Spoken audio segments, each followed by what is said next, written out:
A book that has shaped how I think about leadership is Todd Bolsinger's Canoeing the Mountains. In it, he retells the story of Lewis and Clark, commissioned by Thomas Jefferson to find a water route to the Pacific. For months, they paddled west in confidence, maps in hand, canoes at the ready, but when they reached the Lemhi Pass on the Continental Divide, everything changed.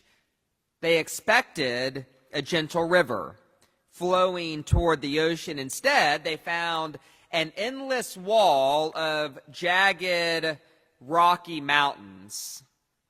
The maps were wrong.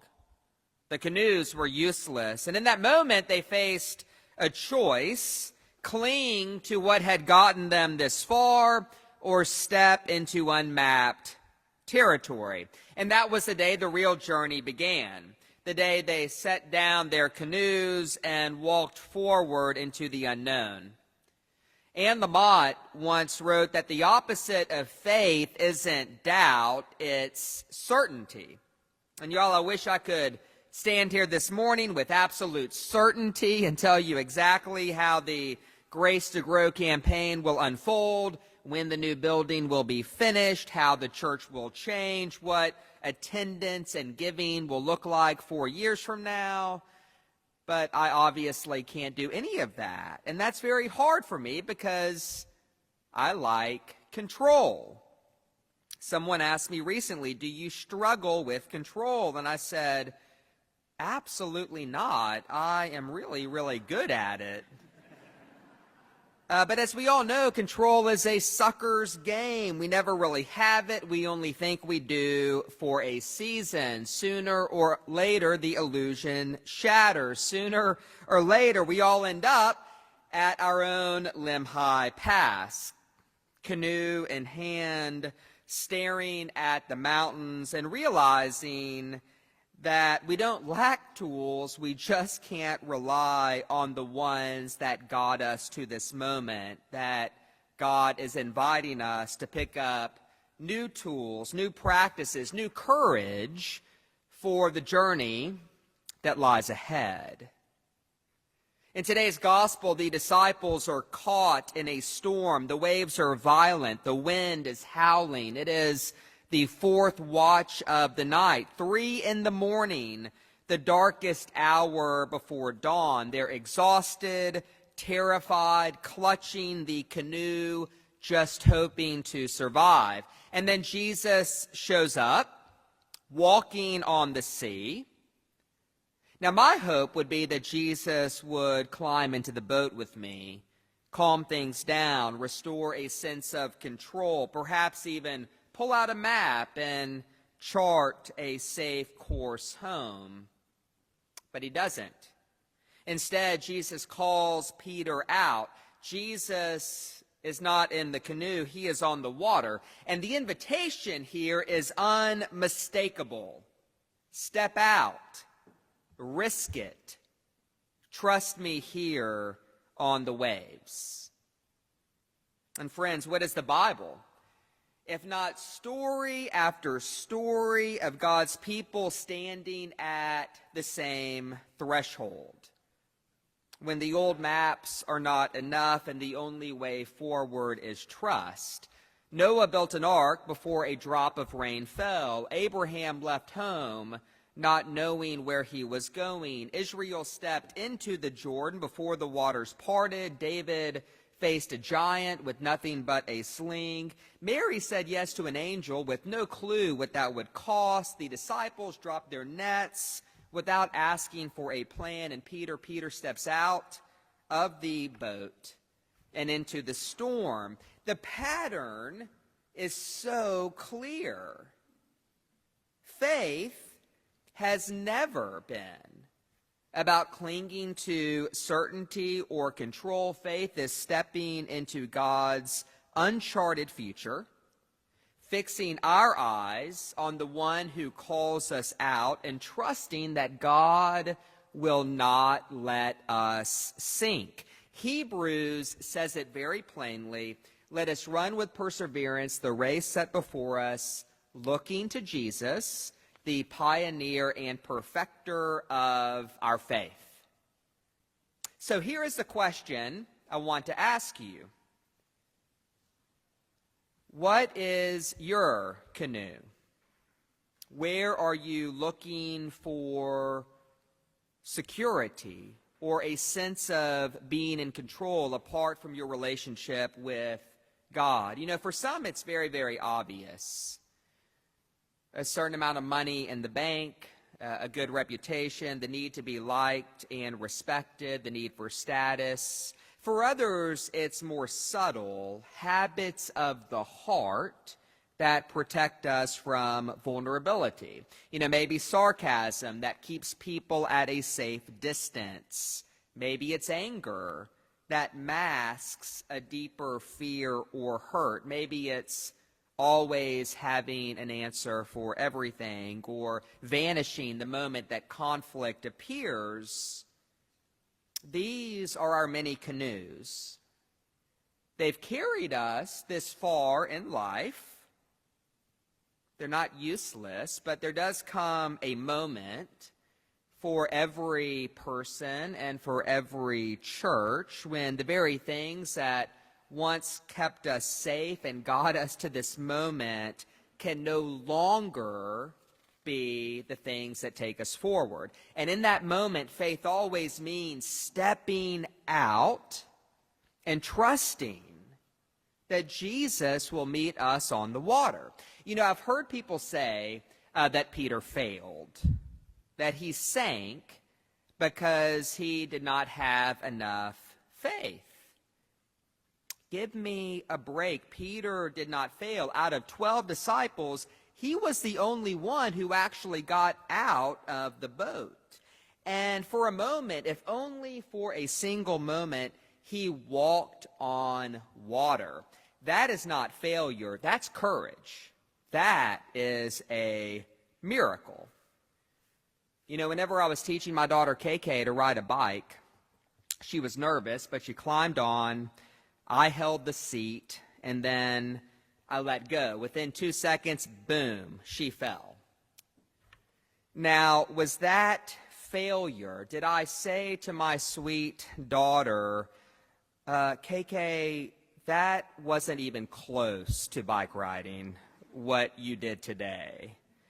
Not even close, babe.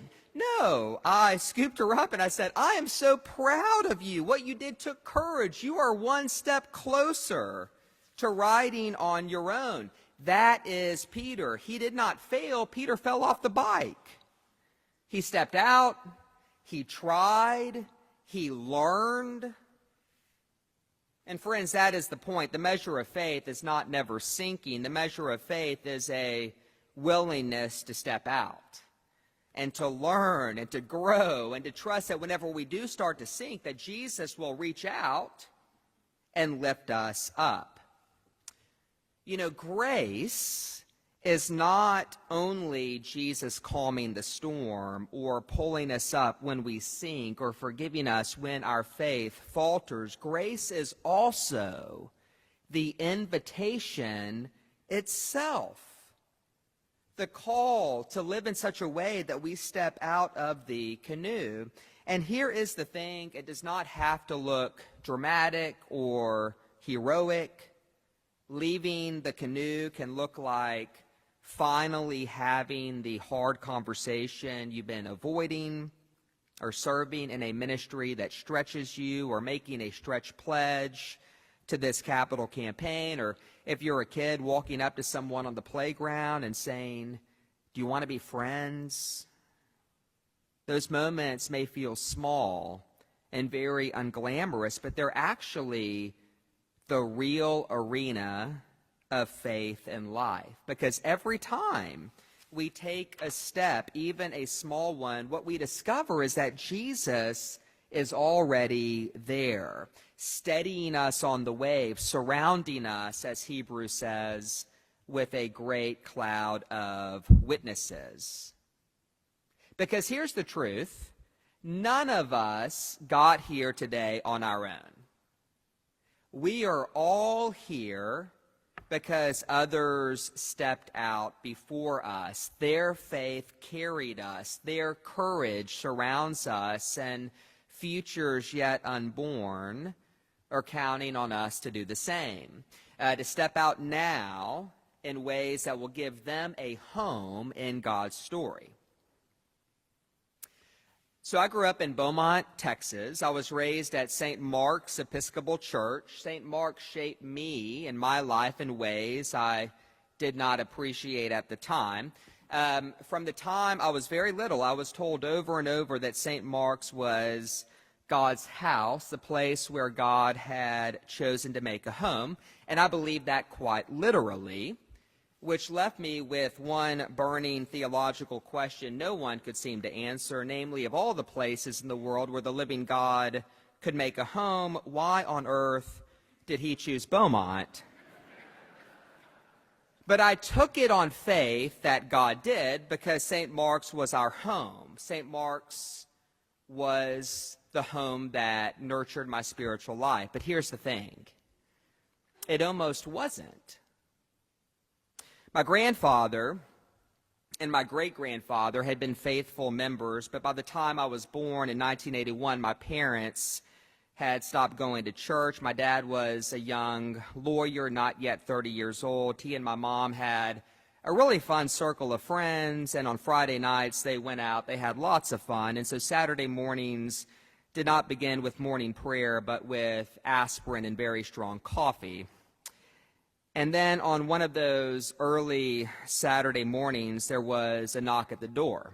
And on the porch stood the rector of St. Mark's. It's about 8 a.m., a man by the name of Claude Payne, who would later become the Bishop of Texas. He was wearing a pressed black suit, polished shoes, and a clergy collar. Now, this was not the age of scheduling pastoral visits by email and text. This was a time when the rector just showed up. And let's be honest, I think we're all grateful that era has passed.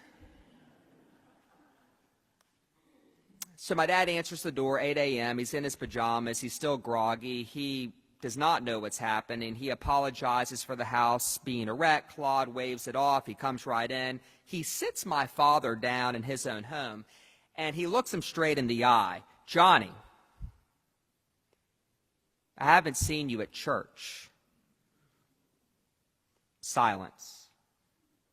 Your family have been members at St. Mark's for 3 generations. More silence. And then came the line my dad just never forgot. Are you okay? And here's the genius of it. It sounded very pastoral, but this was really just a summons. It was concern wrapped with authority. My dad mumbled something about being busy. Claude stood up, declined the coffee, and wrapped up the whole visit in less than 90 seconds. Well then, he said, looks like you're okay. I expect to see you and your family on the front row tomorrow morning. And guess what? We were.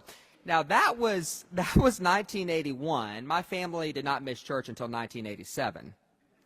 I was baptized that year, later became an acolyte, later interned at that church. And sometimes I wonder, would I be standing here today as a priest, as your rector, if Claude Payne had not set down his canoe long enough to knock on my father's door? I know that I'm here, that we are all here because others have stepped out of their canoe with courage and faith. At St. Michael's, we too are surrounded by a great cloud of witnesses. In the 1950s, when Westlake was still a very quiet suburb, just a few families planted the seeds of this church. In 2001, this parish took another bold step under the leadership of Father Robbie, moving to this beautiful campus. They did this not for themselves alone, but for a future they could barely imagine at the time. Again and again, they set down their canoes. They stepped out of the boat and trusted God with the next chapter of their communal life. And now, friends, it is our turn. You know, here we are. How exciting. At our own Limhi Pass, our commitments today, they're not just about duty or dollars or keeping the lights on. They're about participation, choosing to step into a story so much larger than we can see, trusting that what we give will bless generations that we will never meet. So to those who have already made a pledge or who will choose to today or in the future, thank you. You know, you're doing far more than filling out a form. You're stepping out of the boat and into the water. You're saying yes to the God who is already there, calling us into uncharted terrain. And so I want to end today with where we begin, a quote from Todd Bolsinger. He writes this in that book, Canoeing the Mountains. To live up to their name, local churches must be continually moving out, extending themselves into the world, being the missional witnessing community we were called to be. In short, churches need to keep adventuring or they will die. Friends, we have chosen life. We don't have certainty about what lies ahead, but we have a God who will not let us sink. We have each other. We have a great cloud of witnesses cheering us on. So take heart, step out, fix your eyes on Jesus, keep adventuring, so that someday someone will stand in this place and say, I'm here today because they stepped out in faith. Amen.